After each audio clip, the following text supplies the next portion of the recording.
السلام عليكم، اهلا بكم في حلقه جديده من حلقات قناتنا وقناتكم قناه المراجع المصري للمحاسب القانوني محمد صفوت. النهارده ان شاء الله هنستكمل موضوع شرح قانون ضريبه الدخل، واللي هنتكلم فيه النهارده عن جزئيه مهمه جدا، فتابعوا. الاول في الحلقه اللي فاتت كنا بنتكلم عن ايرادات الثروه العقاريه وايرادات التصرفات العقاريه، فالحلقه دي مهمه جدا، يا ريت تتابعوها وهسيب لكم اللينك اسفل الفيديو. النهارده ان شاء الله هنتكلم عن جزئيه مهمه جدا، وهي الجزئيه الخاصه بارباح الاشخاص الاعتباريه، واللي كانت بتتكلم عن الآتي: تفرض ضريبة سنوية على صافي الأرباح الكلية للأشخاص الاعتبارية أيا كان غرضه، وتسري الضريبة على أكتر من نوع. رقم واحد معانا الأشخاص الاعتبارية المقيمة في مصر بالنسبة إلى جميع الأرباح التي تحققها من مصر أو خارج، ما عدا جهاز مشروعات الخدمة الوطنية بوزارة الدفاع. رقم 2 الأشخاص الاعتبارية غير المقيمة بالنسبة للأرباح التي تحققها من خلال منشأة دائمة موجودة في مصر. خلينا ناخد أكتر من نقطة معانا هنا. أول حاجة بنتكلم عليها إن الضريبة اللي بنتكلم عليها هي ضريبة سنوية بتدفع من صافي الربح الضريبي السنوي. تاني جزئية معانا إن هو أعفى جهاز مشروعات الخدمة الوطنية الخاص بوزارة الدفاع من الضريبة على الدخل بالنسبة للأشخاص الاعتباريين. تالت جزئية معانا إن حتى لو الشخص الاعتباري غير مقيم في مصر، ولكن الأرباح اللي حققها من خلال عمله داخل مصر فهو عليه ضريبة برضه. وطبعا إحنا هنا بنتكلم عن ضريبة الدخل. الجزئية الأهم معانا وهي جزئية الشخصية الاعتبارية، وعايزين نعرف أو نعرف إيه هي موضوع الشخصية الاعتبارية، وده شرح كالآتي. يعتبر من ضمن الأشخاص الاعتبارية أكتر من جزئية. الجزئية الأولى معانا شركات الأموال وشركات الأشخاص أيا كان القانون الخاضع ليه، وكمان شركات الواقع. رقم 2 معانا الجمعيات التعاونية واتحاداتها مع مراعاة الإعفاءات المقررة بحكم القانون. رقم 3 الهيئات العامة وغيرها من الأشخاص الاعتبارية العامة بالنسبة إلى ما تزاوله من نشاط خدمات ضريبية ونشاط خاضع للضريبة، وبرضه دوت مع عدم الإخلال بالإعفاءات المقررة بالقانون. رقم 4 معانا البنوك التجارية والشركات والمنشآت الأجنبية، حتى لو كان مركزها الرئيسي خارج مصر ولكن فروعها موجودة داخل مصر. رقم 5 الوحدات اللي بتنشئها الإدارة المحلية بالنسبة إلى ما تزوله من نشاط داخل مصر ونشاط خاضع للضريبة. هنبتدي نعرف كل جزئية معانا بشكل منفصل، واحنا كنا شرحنا قبل كده في موضوع تأسيس الشركات واتكلمنا عن كل شركة بالتفصيل وحتى مقارنات الشركات بينها وبين بعض، وهسيب لكم أسفل الفيديو رابط فيه تأسيس الشركات كلها وتعريف كل شركة والفرق بينها وبين كل شركة بينها وبين بعض، وحتى المقارنات بين الشركات. ولكن هنا هنعرف تعريفات بسيطة للي مش حابب ان هو يعرف اكتر عن تأسيس الشركات بس عايز يعرف ايه هي الاشخاص الاعتبارية.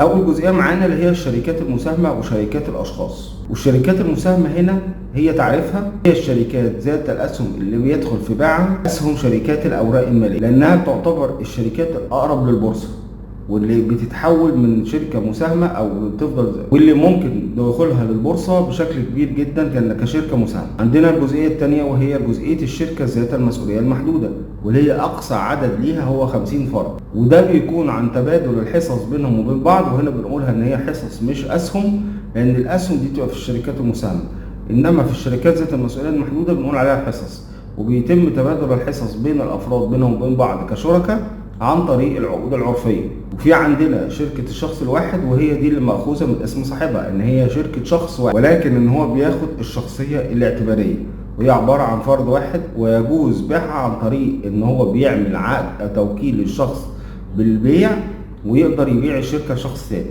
ان هو في الاول وفي الاخر هو مدير شركة وليس صاحب الشركة. صاحبها هو ده في المنشآت الفردية فقط لا غير. فدي بتخرج بره فكرة الشخص الاعتباري، وتعتبر المنشآت الفردية هي أشخاص طبيعية وليست أشخاص اعتبارية. يبقى احنا اتكلمنا عن 3 شركات. أول حاجة الشركات المساهمة، الشركات ذات المسؤولية المحدودة، شركة الشخص الواحد. في عندنا الجزئية الثانية وهي شركات الأشخاص. وأول حاجة معانا اللي هو شركة التضامن. وشركة التضامن إن بيكون كل الأشخاص متضامنين في الصلاحيات، وإن لو في أي عبء على الشركة بيقع على جميع الأفراد. الجزئية التانية معانا هي جزئية الشركة التوصية البسيطة، اللي هي بيبقى فيها شريك متضامن بيتحمل جميع الأعباء القانونية على الشركة والمديونيات اللي على الشركة، والتانيين بيبقوا شركاء موصيين. يعني ايه شريك موصي؟ يعني شريك ملوش أي صلاحيات خاصة في الشركة خالص.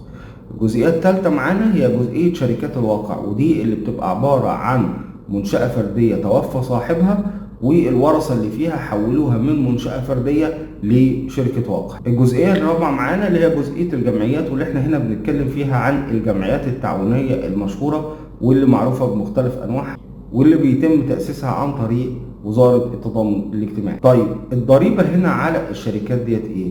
الضريبه دي هي بتقرب لاقرب 10 جنيه، وبيتم تقسيم النسبة بتاعتها ل 22.5% على صافي الربح الضريبي. يعني ايه صافي الربح الضريبي؟ يعني صافي دخلك بالكامل، ما بكل مبيعاتك بمنتهى البساطة، كل مبيعاتك ناقص كل مشترياتك ناقص كل مصاريفك الضريبية. وخد بالك هنا الضريبية يعني لازم أي حاجة عشان تثبتها لازم يكون معاك فاتورة ضريبية. الصافي على كل الكلام دوت هيبقى 22.5%. وطبعا كنا اشرنا قبل كده ان في قانون جديد نزل اسمه قانون 6 سنة 2025.